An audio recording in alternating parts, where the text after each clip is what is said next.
Well, hello everybody. Welcome back to this edition of Second Life.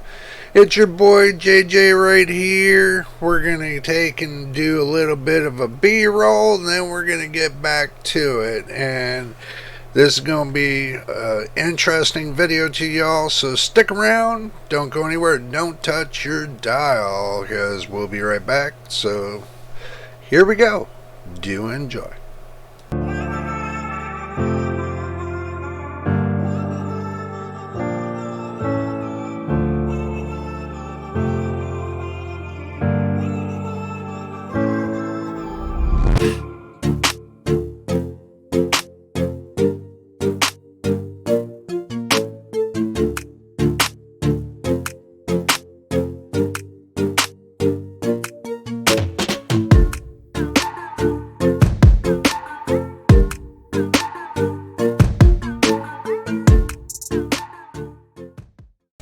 Today, I wanted y'all to see the difference because I can change my clothes, just to first say. And also, too, y'all are wondering if I'm still getting my FPS. There you go. We're still getting up there and we're still rocking and rolling. And it's still going. See, we're still climbing up like usual. Alrighty, let's turn it around there so y'all can get a good idea. Alrighty. This video is not going to be about an FPS video. Well, it somewhat is. I'm going to turn that off. The thing is this. If you're having problems in Second Life, this is what you do. You go to your preferences, you go to graphics, make sure that it's set at mid-level, then you go over here to where it says draw distance, turn that down to 32 meters, turn off particles if you're watching my arrow. Maximum complexity, turn that all the way down to 20K. If you're having graphic issues or anything else, it's best to turn that all the way down to 20K. I know some people say, well, I won't be able to see anybody. Well, this is true. You won't be able to see anybody because they'll be gray. They'll be a part of the artifacts. But for the people that can, you can turn it all the way up to no limit. Okay. Your imposter avatars, turn that down to 2. Your high quality and so on. This right here is how I have mine set. Now going to the hardware settings. The only thing you need on is enable stream VBO. Right here. And down here at the viewer textures, Second Life made a couple changes to where you can enable the dynamic texture memory, which I turned mine off for a reason. Okay, because I only need viewer texture memory buffer up to 512 megabytes. I don't need any more than that for me to get the FPS that I'm getting. Okay, in rendering, you want to turn everything off. You don't want nothing on. Make sure the max texture quality level is normal. And the time delay and the quality of shadows and the scale and terrain and rendering, they're all set like this. Now going back to the general, again, you want ambient occlusion turned off, you want advanced lighting model turned off, atmospheric shaders turned off, you want local lights turned off. Just set just like I have it here. And go to the advanced tab, disable VRAM detection via WMI probing on Windows systems. You're not going to need that. that is not needed. Okay, so all in all, if your graphics are set up like this and your hardware settings are set up like this, if not, then what's going to happen is you're going to wonder why you can't get the FPS you're getting. Well, the reason is because your analyzing is on, your anisotropic filtering's on, your VSync is on, and your enable lossy texture compression is on. Now, the reason why I turned half of that off is because most of it is controlled by AMD software. So basically, you don't need two controls on one game. Everybody says, well, it's not going to work. Well, believe it or not, yes, it does work.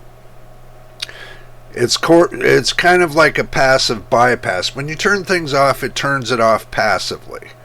But that's in game. But coming onto your computer, that's a different story. So you can passively modify it onto your computer. As crazy as that sounds, on my computer, it does work, just to let you know. So, but anyway, setting your settings up like that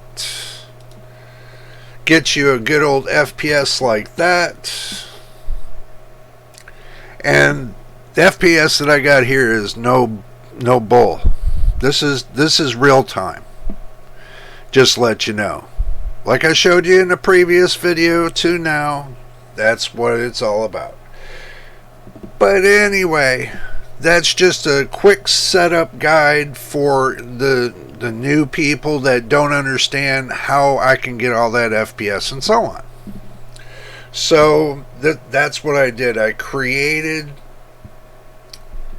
and this is not a simulator. Okay, only Linden Labs has the simulator part. That's their part. My part on this game is me being on the game. Just like if you're in an Epic Games or you're on Steam or whatever, same thing, different type of gaming. But it's still, all in all, you have to have a computer for a simulator, and you still have to have a destination point. And in order to have the destination point, you have to build the world.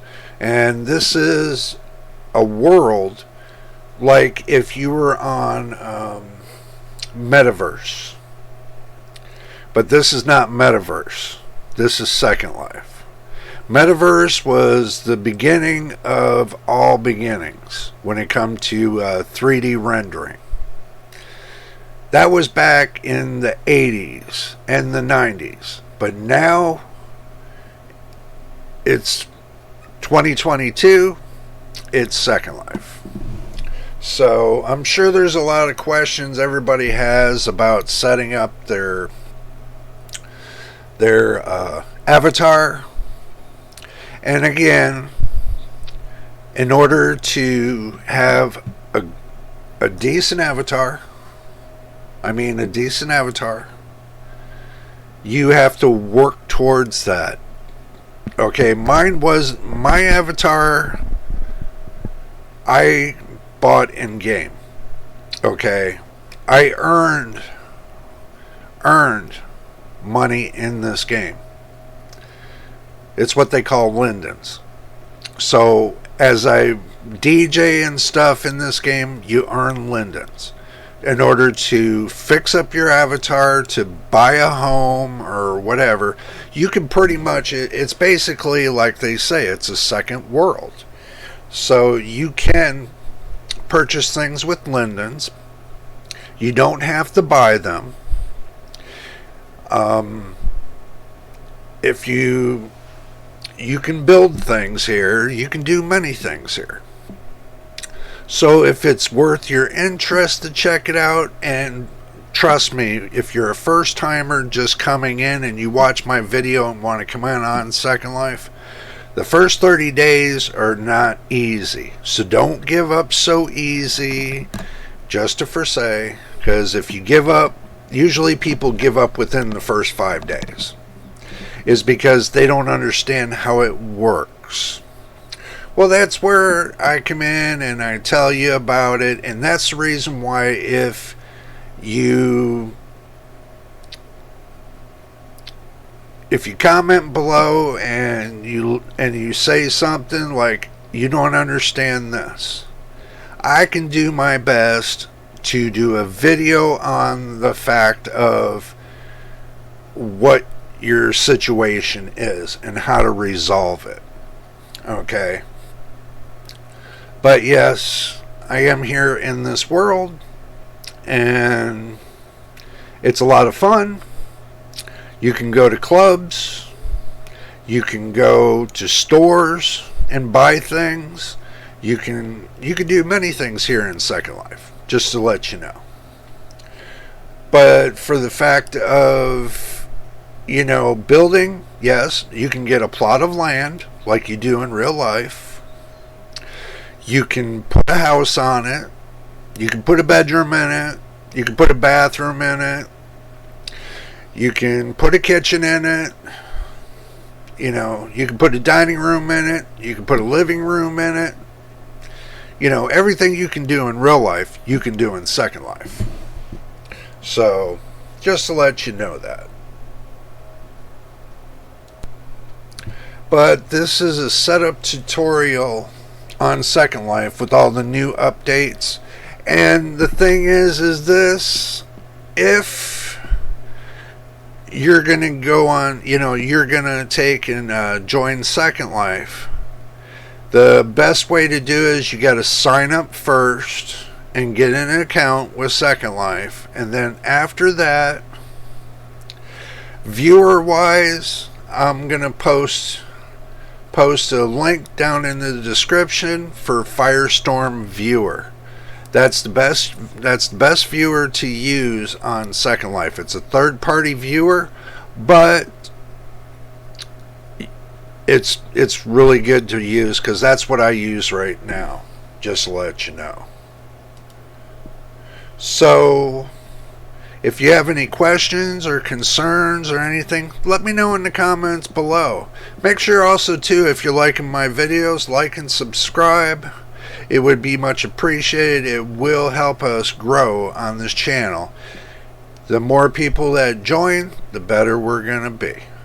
But anyway, till the next time, this is JJ, your boy. We will see you on the next video.